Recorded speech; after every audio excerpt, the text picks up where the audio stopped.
안녕하세요. 여러분과 같이 글쓰기를 하고 있는 모두의 논술입니다. 반갑습니다.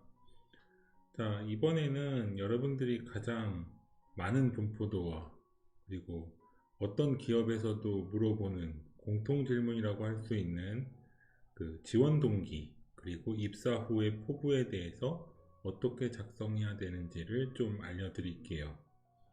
자, 이 지원 동기는 기업마다 그 추구하는 가치가 좀 다르지요. 공기업 같은 경우는 어떤 특성이 있고, 또 사기업은 어떤 특성이 있으며, 그리고 어떤 뭐 공단, 그리고 공기업 등등 다 다릅니다. 그리고 어떤 사기업 같은 경우는 사기업임에도 불구하고 약간 공기업의 성격을 가지고 있다. 다 달라요. 그럼에도 불구하고 모든 기업의 지원 동기 포부는 어떻게 나오는 것이 좋으냐. 즉, 합격을 했던 그 사례를 통해서 그 데이터에 의해서 여러분들에게 어떻게 써야 되는지를 좀 알려드릴게요. 기본적으로 우리가 작성을 할 때 지원 동기 포부는 굉장히 추상어로 갈 가능성이 높아요. 뭐 예를 들면 의지, 뭐 노력, 뭐 성실함 등등 전혀 알 수 없는 이런 추상어를 정말 많이 쓰는 항목이기도 해요. 그런데 이거는요, 당연히 가지고 있어야 되는 것이지, 꼭 가져야 되는 것이지, 가지고 있다고 해서 좋은 점수를 주고 싶다라고 매력적이지 않죠. 그러다 보니까 얘네들이 구체적으로 어떻게 쓰였느냐, 그리고 얼마나 구성을 했느냐, 논리적으로 얼마나 타당한가 등등을 평가하는 항목이기도 합니다. 지원 동기 및 포부는. 그러니까 추상어, 상위어를 쓰는 것보다 하위어이고 명료하게 쓰는 게 좋다. 뭐 이 항목뿐만이 아니라 뭐 성장 과정이라든지 장단점도 역시 그렇게 쓰는 것이 좋지만 특히 조금 더 구체적이어야 한다는 게 이 지원 동기 및 포부의 필요 요건입니다. 그래서 여러분들이 자기소를 쓸 때 어떤 내용이 설계가 되지요. 자, 내용을 일단 구상을 했습니다. 그러면 이 구상한 내용을 갖다가 그러면 여러분들도 이제 입사를 준비하다 보면 무엇을 하나요? 여러분들은 홈페이지를 방문을 해볼 겁니다. 그래서 이 기업이 추구하고 있는 가치는 무엇이고 어떤 인재를 필요로 한다.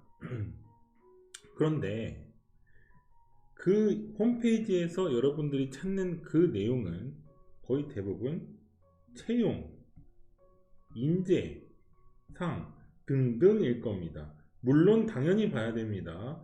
그런데 여기에다가 여러분들 무엇을 내용을 추가시키냐면 사업 분야 그리고 언론에 노출되었던 이 기업의 어떤 뭐 자료라든지 이런 등등을 보시잖아요. 특히 사업 분야는 반드시 보셔야 됩니다.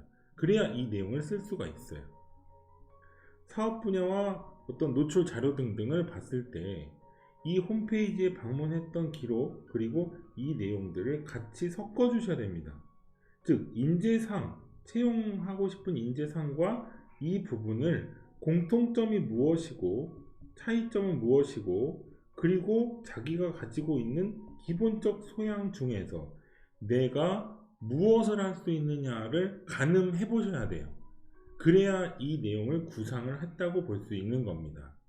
그 전에는 자기소개서는 쓰면서 고치는 것보다 구상이 마무리된 다음에 작성하시는 것이 맞습니다. 그러면요, 여러분, 이 부분에서 어떤 소스가 나오냐면 바로 숫자와 통계 자료 등등이 눈에 보일 겁니다. 이 부분을 여러분들 반드시 써 주셔야 굉장히 논리적이다. 그리고 신뢰가 간다. 라고 하는 효과를 줄 수가 있어요. 그래서 숫자 통계를 적용하게 되잖아요. 그러면 그 자기소개서는 신뢰성이 일단은 업됩니다.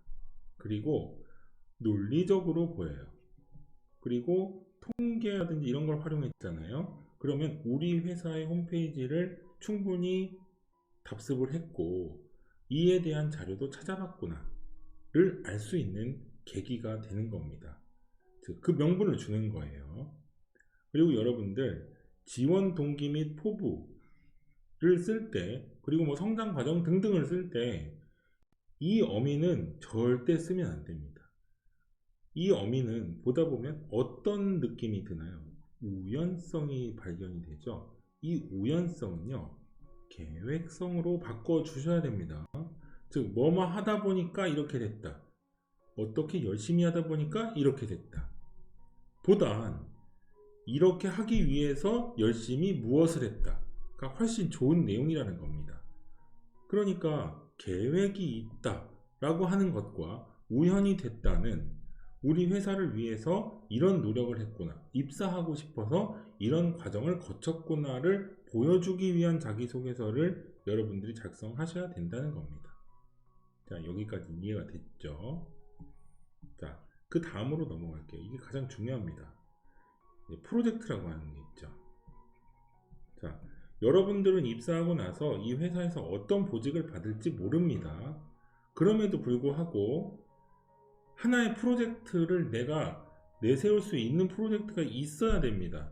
이거는 자기소개서의 영역이기도 하고 면접의 영역이기도 합니다. 물론 면접관이 아니 자네는 어떤 보직을 받을지 모르는 상태에서도 이런 프로젝트를 한다고 얘기하는데 만일에 다른 부서로 발령이 난다면 어떻게 하겠는가 등등의 질문 받을 수 있어요. 그런데 여러분 잘 생각해 보세요.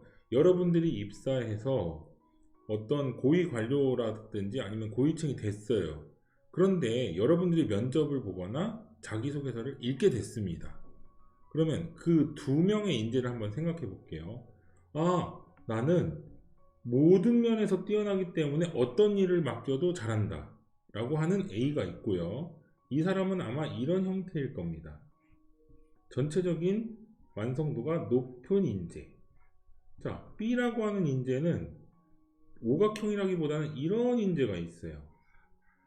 계획, 뭐 어떤 구성, 뭐 어떤 계획, 뭐 예산 편성 등등 이 부분에서 굉장히 뛰어나요. 근데 이 부분은 좀 부족해 보여요. 자, 여러분들은 어떤 인재를 또 선호하시나요? 물론 우리나라의 인재 채용은 A와 같은 인재를 선호하기는 합니다. 그럼에도 불구하고 여러분들은 B라고 하는 이 인재, 즉 나는 이런 사업을 정말 하고 싶어서 지원했다.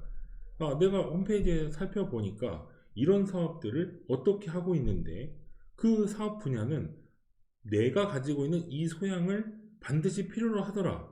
그러니까 나는 이 기업에 입사를 해서 이런 프로젝트, 즉 10년 후, 20년 후에 보직 변경이 될 수도 있고 그리고 나의 업무 자체가 바뀔 수도 있다. 그러면은 나는 이런 사업을 꼭 해보고 싶다 라고 하는 B라고 하는 이 인재는 사실은 굉장히 매력적으로 보입니다. 그게 인사 담당자의 관점이에요. 기본적으로 그 프로젝트를 내가 하고 싶은 프로젝트가 있는 인재와 전혀 없는 상태에서 난 뭐든지 잘한다 라고 하는 인재, 여러분들은 당연히 A라고 있는 난 뭐든지 잘해요, 다 할 수 있어요 라고 하는 인재보다 꼭 뭔가를 하고 싶은 인재가 조금 더 매력적으로 보일 겁니다. 그 관점은 누가 봐도 똑같아요. 그러니까 물론 내가 그 보직을 받을지 안 받을지 모르겠으나 꼭 하고 싶은 프로젝트가 있다. 이 기업의 창립 이념과도 일치하고 그리고 최근에 진행하고 있는 어떤 사업과도 일치한다. 그래서 나는 이 사업을 봤을 때 아직 내가 이 직원이 아니지만 이 사업은 어떠하다고 할 수 있다. 그러니까 나는 이런 장점을 가지고 있다. 따라서 나의 전문성과 경험을 바탕으로 이런 프로젝트를 내가 해본다면 이렇게까지 성장시킬 수 있다. 그러니까 이 회사는 나를 채용하지 않으면 내가 손해가 아니라 당신들이 손해다.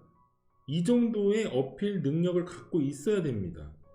그러니까 결국 이거는 자기소개서의 영역이기도 하고 면접의 영역이기도 합니다.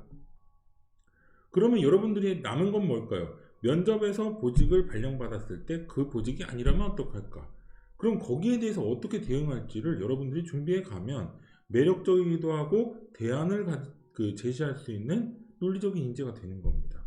즉 이 3번이 중요한 이유는 여러분들을 정말 매력적인 캐릭터로 인사 담당자가 인정할 수밖에 없게끔 만들어주는 영역입니다. 자, 이해하셨죠? 그러니까 지원 동기 및 포부를 작성할 때 열심히 하겠습니다. 뭐 어떻게 하겠습니다. 보단 나는 이 프로젝트를 진행하는데 가장 필요한 인재다. 그러니까 나는 이 회사에 입사하게 되면 다른 사람보다 훨씬 뛰어나다. 즉 우리 회사가 나를 채용해야 되는 명분을 주고, 그리고 나를 채용하지 않으면 정말 후회할 거다 등등의 이런 마음가짐, 마인드를 가지고 계셔야 지원 동기 및 포부를 작성했을 때 구체적으로 작성할 수 있고, 그리고 자신의 캐릭터 자체를 돋보이게 만들 수 있는 겁니다.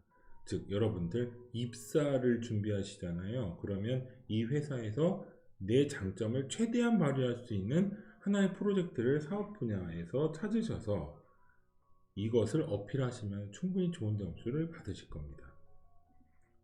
그러니까 최근에 이제 인사 담당자분들이 하는 얘기는 뭐냐면, 아니 최근에 이제 그 신입사원들을 채용을 하더라도 전체적인 스펙은 뛰어난데 꼭 자기가 뭔가를 하고 싶은 인재들은 많이 만나보지 못했다. 특히 뭐 마지막 면접에서 마지막으로 하고 싶은 말 있으면 해보세요 라고 했을 때 이러한 적극적인 태도 그리고 적극적인 성향을 갖고 있는 친구가 좀 나는 보고 싶다 등등의 이런 의견들이 제일 많았어요. 그러다 보니까 여러분들도 어떤 기업을 준비하시든지 내가 장점이 무엇이고 그 장점을 통해서 어떤 프로젝트에서 돋보일 수 있고, 그리고 나도 성장할 뿐더러 회사도 성장할 수 있는지를 대안을 제시해 주시면 좋은 점수를 받을 수 있습니다. 그리고 이 4번은 분포도는 높지만 여러분들은 안 쓴다고 생각하겠지만 분포도는 굉장히 높은 부분입니다. 즉 자기소개서의 첫 부분에 가장 많이 나오긴 하는데요. 처음부터 어떤 것은 아니었습니다 라든지 아니면은 어떤 것은 아닙니다 라든지, 여러분들이 자기소개서를 태고하실 때 반드시 한번 이건 태고할 때 찾아보세요. 내가 쓴 자기소개서에 부정문은 있는지 없는지를 확인해 보세요. 이 부정문이 정말 어떤 의도했던 부정문인지, 아니면은 어떤 사람이 보더라도 이 부정문은 도대체 왜 쓴지 모르겠다, 이렇게 하나의 나는 괜찮은 사람이다 라고 하는 주제를 가지고 자기소개서를 작성을 하고 면접도 응합니다. 그럼에도 불구하고 자기의 그 기본적인 부정, 즉 단점이라든지 뭐 어떤 평가를 절하할 수 있는 부분을 스스로가 드러내고 이렇게 쓰는 부분들은 좀 있어요. 그러니까 회사에서 요구한 사항의 장점과 단점을 쓰시오라고 했을 때 단점을 쓰는 게 아니라면 그걸 제외하고 자기가 부정문을 쓰는지 안 쓰는지는 퇴고의 영역에서 꼭 수정을 하시길 바랍니다. 그런데 자기소개서는 여러 가지 항목이 있죠. 그런데 지원 동기 및 포부 이 항목에서만큼은 여러분들이 자소서를 작성할 때 부정문을 많이 쓸수록 좋은 점수를 받기 힘들어요. 그러니까 퇴고의 영역에서 반드시 부정문 자체가 있는지 없는지를 확인하시고 이것은 좀 삭제를 해주시는 게 좋겠다. 아니면 이걸 긍정문으로 대체하는 것도 너무 좋습니다. 이 지원 동기 및 포부를 쓸 때 숫자나 통계를 활용하면 신뢰성이 보이고 논리성이 보이기 때문에 매우 좋다. 그리고 뭐 우연성이 들어가 있는 부분들은 좀 삭제하는 것이 좋겠다. 그리고 프로젝트라고 하는 것은 이 일을 맞던 맞지 않던 적극적으로 내가 어필할 수 있는 부분을 좀 설계해 보는 것이 좋겠다. 그리고 자소서 전체 내용에서 의도하지 않은 부정문이 있다면 이건 긍정문으로 바꾸거나 삭제하는 것이 좋은 자기소개서를 쓰는 방식입니다. 자, 간단하니까 여러분들 작성하시면서 이런 부분이 있는지 꼭 확인해 보시고, 자기소개서는 작성하기 전에 내용 자체를 먼저 구상을 하고 작성을 하시되 이러한 홈페이지에서 나왔던 내용들을 총합해서 나의 자기소개서에 잘 구현이 됐는지 확인하고 작성하시는 것이 좋겠습니다. 자, 오늘은 지원 동의 및 포부를 쓰는 방법에 대해서 살펴봤습니다. 감사합니다.